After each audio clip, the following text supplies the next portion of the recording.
দেখিয়েছেন? ডাক্তার কি বলেছে? আর বলেছে সুগার আছে, ওষুধ খেলে ঠিক হয়ে যাবে।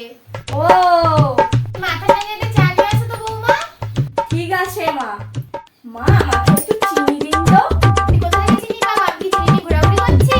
তাহলে ডাক্তার বলেছে নাকি আপনার সুগার আছে, ওখান থেকে 2 চামচ চিনি দিন। এই তোমাকে আর চা বানাতে হবে না। তোমাকে যে জ্যান্ত মাছের ঝোল কথা বলছি, কি সেটা করেছো? কি কষ্টে যে আমি ঝোলটা করেছি কি বলবো মা। তুমি যে খুব কষ্ট করে বানাও সেই দেখলে আমার বড্ড কষ্ট হয়। করেছো বৌমা? যখন আমি জ্যান্ত মাছগুলোকে কাটছিলাম ঝোল করবো বলে ওটা মাত্রই মাছগুলো পড়ে গেছে।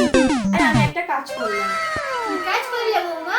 আমি না ঝোলটাকে আলাদা করে রেখেছি আর মাছগুলোকে বাটিতে জ্যান্ত করে রেখেছি। যখন খেতে বসবেন বাটিতে ঝোলটা দেবো আর জ্যান্ত মাছগুলোকে তাতে ছেড়ে দেবো। তাহলে তো আমরা জ্যান্ত জ্যান্ত মাছের ঝোল খাওয়াবো, তাই না?